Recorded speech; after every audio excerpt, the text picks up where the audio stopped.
Kevin David Mitnick was born in Los Angeles in the 1960s.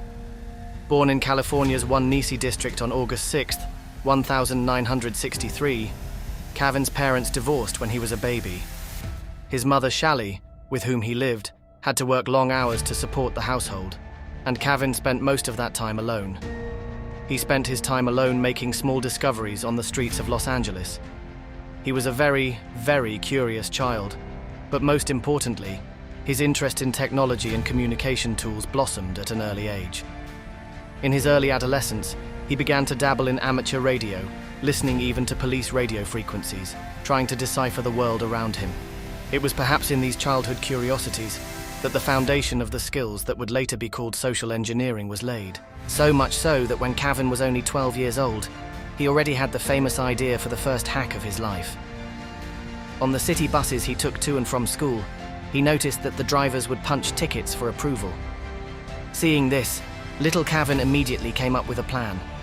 If he could get his hands on one of these hole punchers and find enough free tickets, he could travel around the city for free. His tactic to find out the secret of the hole punch was simple, and he did it in the best way possible.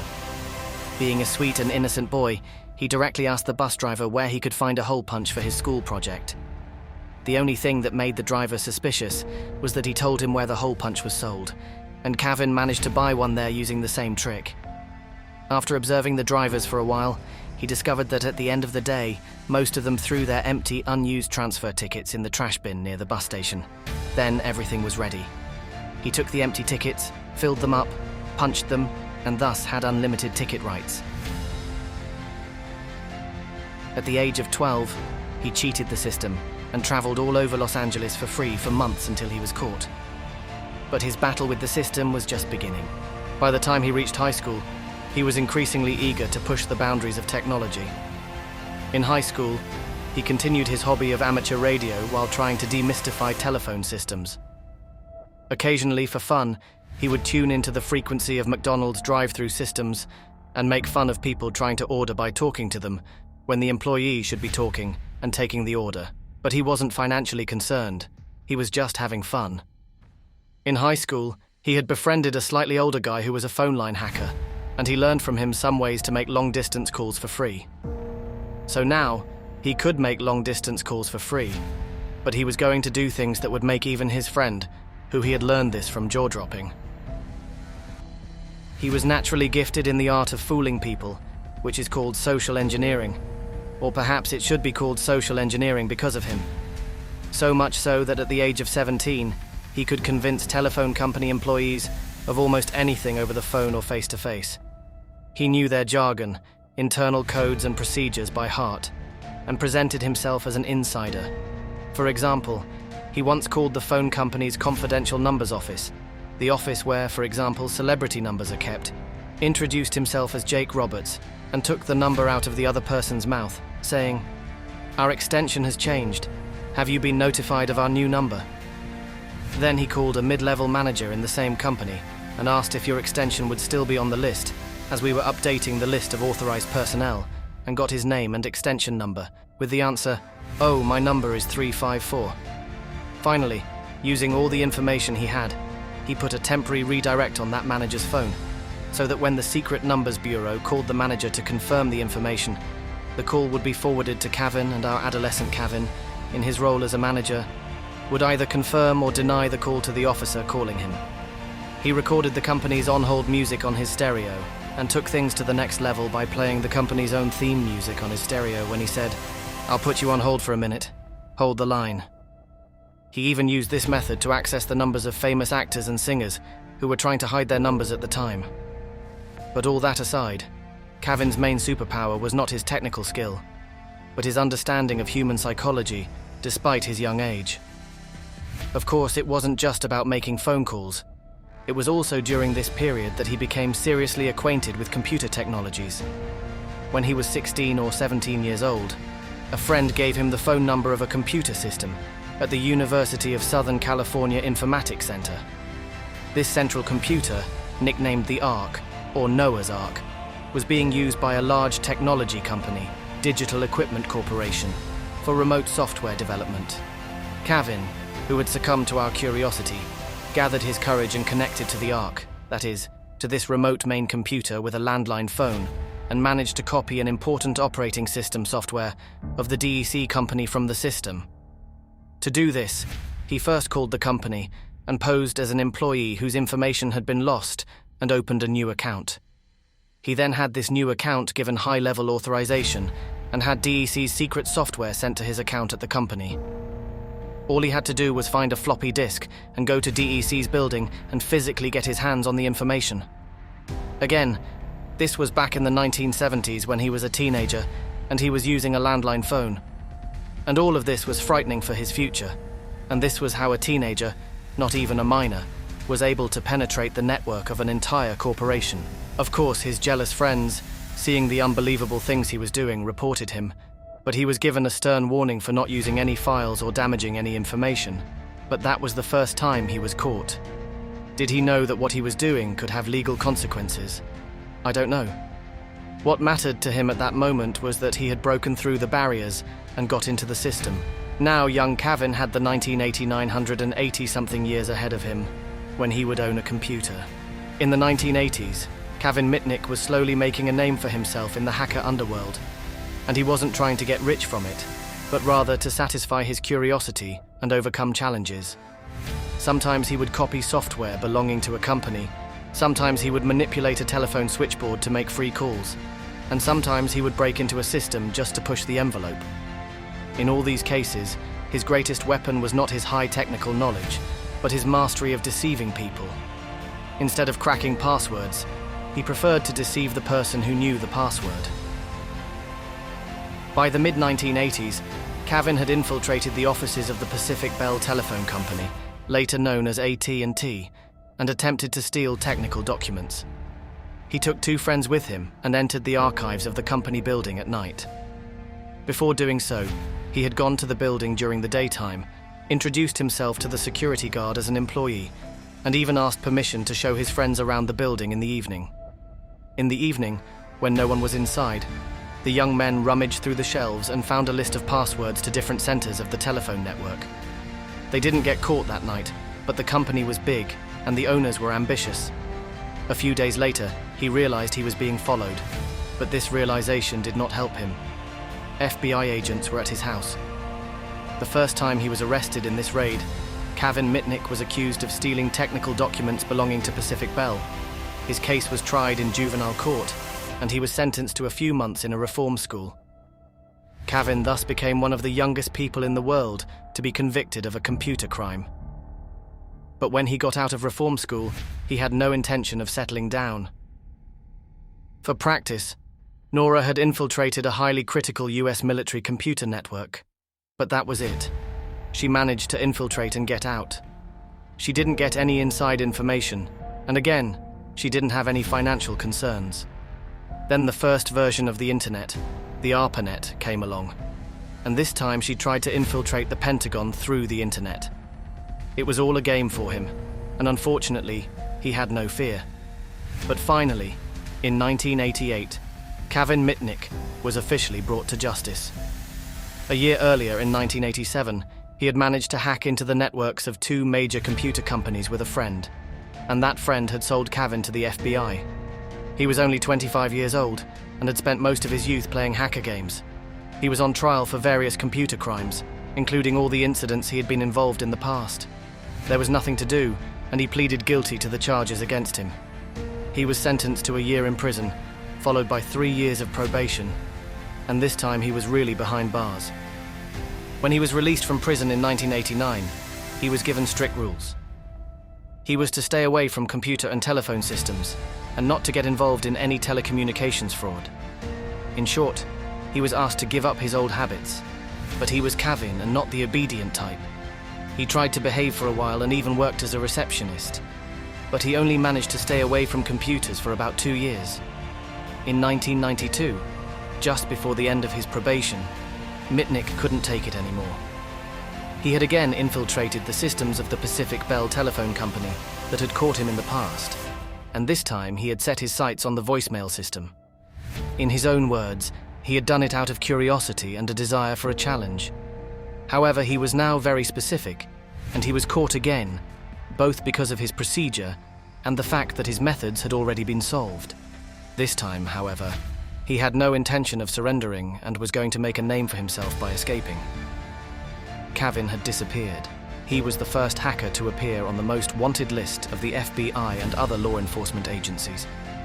Newspapers referred to him as the #1 fugitive in cyberspace. He was constantly moving around, taking up residence in different cities under different identities, and hoping to leave no digital trace. Everywhere he went, he tried to live like an ordinary citizen, trying not to draw attention to himself. And in the process, he lost the excess weight he had gained over the years, exercised and changed his appearance as much as possible. In this way, he was relatively no match for the old overweight photographs printed in the newspapers. Of course, while he was doing all this, the FBI was not idle. They were tapping his phones and using technology to the fullest to track him down. But he was no idle man, you see. Sensing that FBI agents were preparing an operation to catch him in Los Angeles in 1993, Kevin hacked into Pacific Bell's system and started tapping the phones of FBI agents assigned to his case. Thus, he could be aware of the agents' plans in advance. According to a legend, when the FBI came to one of Kevin's nomadic houses at that time for a raid, they found no one inside. There was only a box of donuts waiting for them with the words, "Donuts for the FBI" written on it. Kevin managed to rip it off, almost mocking them. But their time was not just spent on the run. Not only was he on the run, he was also continuing to earn the title of the greatest hacker in history. At a time when the internet and cell phone networks were rapidly evolving, he was using both old social engineering tricks and new technological tricks to hack into the systems of giant corporations. And giant is not an exaggeration. He got hold of the source code for Motorola's newest phone, the Ultralight. He did this by posing as an engineer from another office of the company and tricking the poor employee. His counterpart believed the deception and was convinced to send him the secret passwords in the mail. Kevin would later describe this attempt as the hack he was most proud of. He managed to infiltrate Novell, one of the biggest computer companies of the time, Fujitsu and Sun Macrosystems, which would later become the world's largest software company. He got hold of their valuable source code, downloaded their software, but most importantly, once he had all this information, he destroyed it. So he hadn't sold or misused any of it up to that point. It was enough for him to know he could do it. When he was on the run, he had access to the credit card information of more than 20,000 people over a period of months, but the scenario was the same. He catches the fish, he releases it back into the wild. For example, instead of asking someone for confidential information, he often used the tactic of telling them false information and asking them to correct it.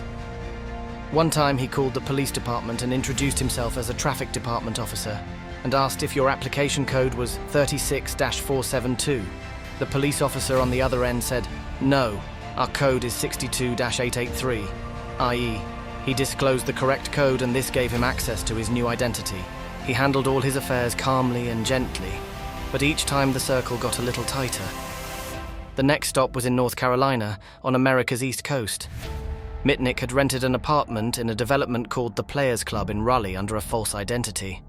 He was now on the other side of the country, and he hoped he had eluded his pursuers.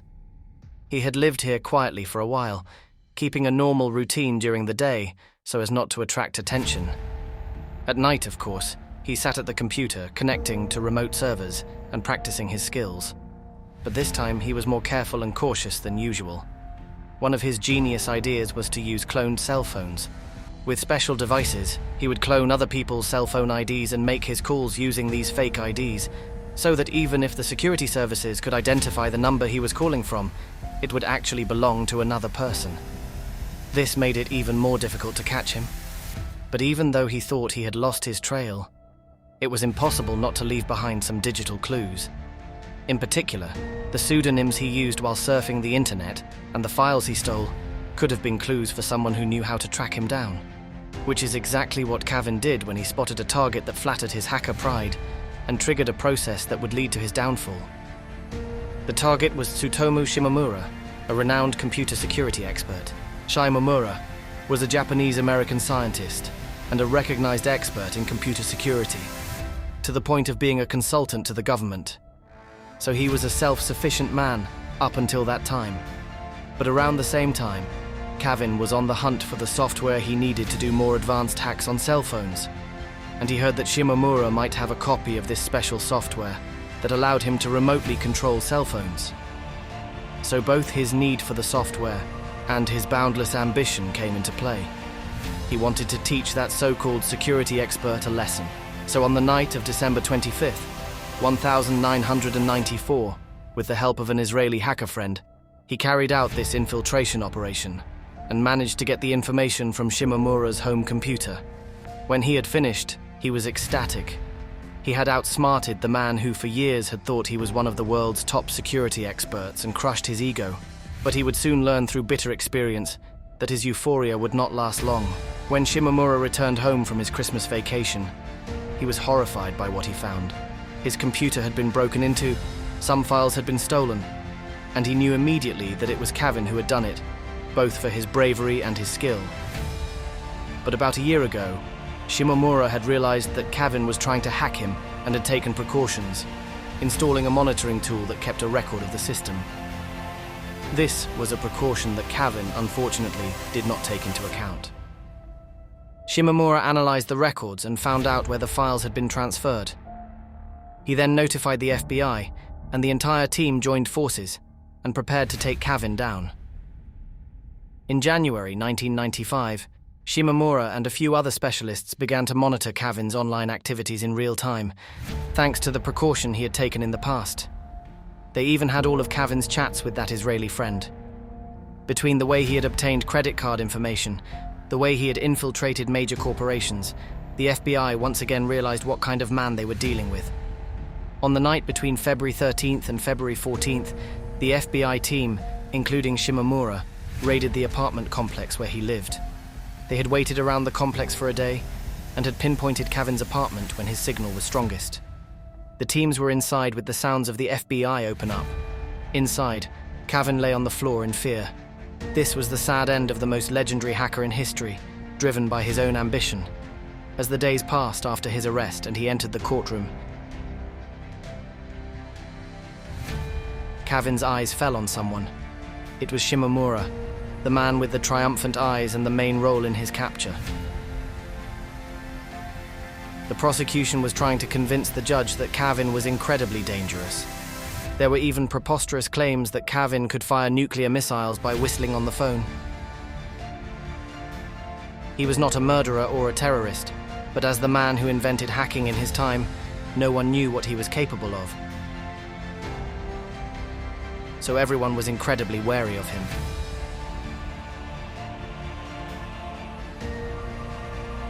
So much so that he was kept alone in solitary confinement for 8 months before his trial. No one knew what would happen if he got together with other prisoners or made a phone call. While he was inside, his colleagues on the outside were hacking into the websites of big companies, including Yahoo, and posting huge freedom for Kevin on their home pages. But it was all in vain. On the outside, he became a hero and icon of the hacker community, but on the inside, he waited for his trial to be concluded under incredibly harsh conditions. He was finally found guilty of 14 counts of wire fraud and various computer crimes in 1999.